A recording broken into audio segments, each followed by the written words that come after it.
Hello, I'm Rebecca Bowring and this is Tech24. Coming up, a fresh spin on mail order for the internet age. Get the latest food, beauty treats or even underwear delivered to your door.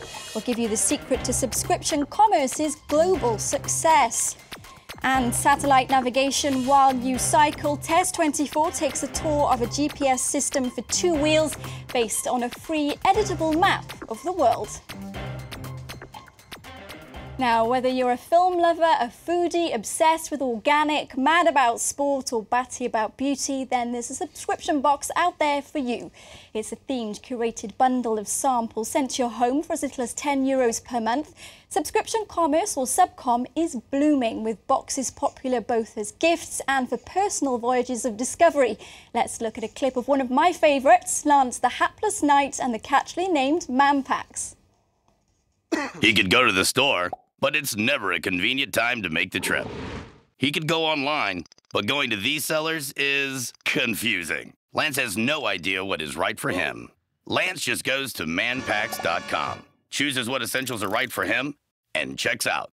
His first pack is on the way, and he'll receive a fresh supply every 3 months. My guest this week may or may not need some man packs of his own. Welcome, Liam Bogart, Paris tech watcher and writer at the Rubaguette News tech site. Thanks very much for being with us here on Tech24. Now, the first time I saw this kind of business model in action was with Love Films. So how's it been evolving?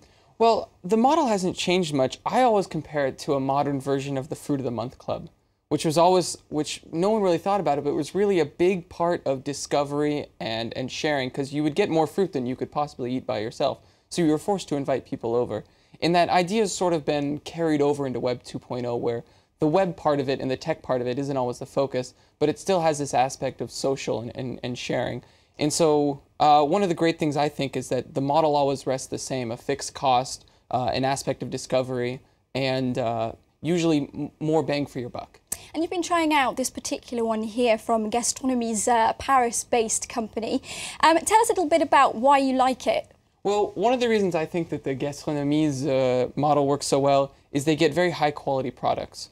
And they usually bring you things that you can't find in your local supermarket, or that you really wouldn't want to buy, or that only come in a larger quantity that you wouldn't want to pay for. But there is an element of risk, isn't there? Because this is curated by someone else. What if I don't, for instance, like sardines? Yeah, actually, so I got this one this month, and I'm not a fan of sardines. But the great part is now I have very high quality sardines, and I've probably got one friend who likes sardines. So I invite my friend over, and now I'm the guy who serves sardines as an entree. And the idea is, because you've got some recipe cards there, there's a real social element to this, isn't there? Oh, it's not just about getting the ingredients, but cooking them. And also there are receipts, which are recipes, recette being the French word, recipes sponsored by various high-class chefs in Paris. Exactly. One of the things that I think is great is, so you get recipes, so it'll take one ingredient from the box and a couple ingredients that you can get at your local supermarket. But the other interesting thing that I always think is amazing is the education. So every box comes around a theme. So this particular one was portability. So it's everything you could take on a picnic. Takeaway, wasn't it? Exactly, takeaway. And I always think it's great to get a little education about what you need to know about a certain theme, because there's so many different occasions to do, for example, food or anything else, drinking wine like le petit ballon.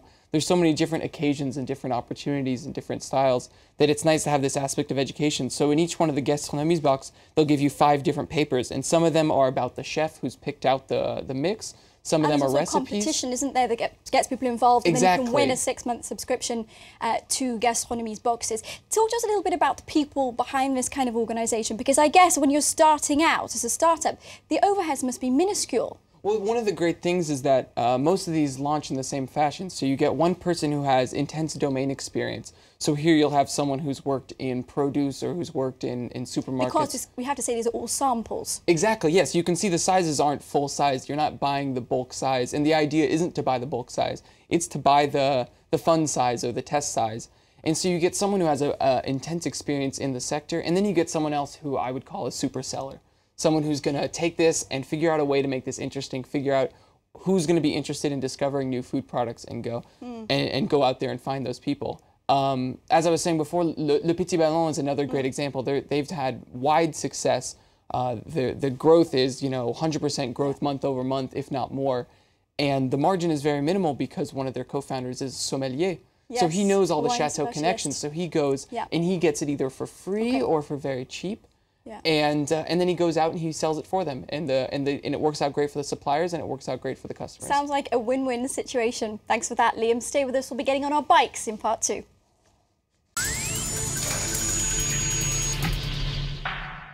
Sat-navs for your car are standard fare these days, but what about if you don't want to get lost on your bike? Well, Taiwanese electronics firm Mio is here to help with its Cyclo 305HC.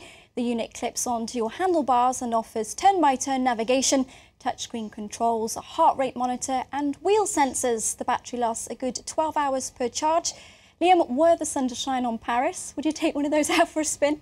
Well, personally, I find this one to be a little overpriced, but I think it's an excellent choice for people who are making that transition from personal bike training to maybe triathlete or professional level biking. Oh, it is €400, yes, isn't it? Which so is it's pretty steep. A little more, and especially for me, a little more than you'd expect from something that uses, say, OpenStreetMap, which is a not-for-profit organization. Explain to us more about that. So OpenStreetMap was sort of came about when Google Maps' API, the means by which to communicate with Google Maps, started coming with a price. And so as soon as Google Maps was no longer free, people thought, well, once they had a taste of free maps and free GPS location, they thought, why can't we do this ourselves? And OpenStreetMap came about where users could not only use OpenStreetMaps, but they could also give their information. So wherever you were, you could make sure your town had great OpenStreetMap geolocalization and GPS. Kind of like a Wikipedia for maps. Exactly. And tell us about the interface. So the interface is really great. It actually reminds me a bit of Android, but it's not actually done with a smartphone operating system. It's actually a custom operating system that syncs back up with Windows, Mac, or any other operating system you'd have on your computer. And it's pretty interesting. It's got a standard navigation, collecting addresses, and it's got a few interesting functions for following your routes and keeping track of where you go.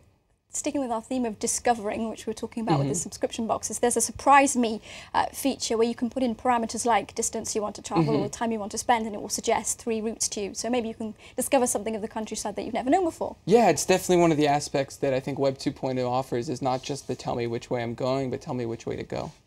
And there's also a heart rate monitor. Yes. So it's a bit ugly. We didn't want to show it, but that could mean that it's useful if you want to get fit. And you said that people in California would probably go for something like this. Oh yeah, especially in Northern California, you have bike freaks. My dad used to tell me about interviews he'd have where they'd take him on 50-kilometer bike rides and ask him interview questions as he was going through. And wow. so it's certainly a stress test. But getting training for that. Exactly, get a new job. if you want to train for your next job interview. Thanks so much, Liam Bogart, for being with us on Tech24, and to you for watching this edition of Tech24. Get in touch with us via the social network. The URL's coming up in the corner of your screen. And of course, you can follow us on Twitter at TechF24. This week's closing clip is a playful homage to the father of computer science. If Alan Turing were alive today, he'd be 100 and probably thrilled that 2 fans in the Netherlands have built a working Lego model in tribute to his Turing machine. It's made out of a single Lego robotics set and is meant to show how simple a computer really is.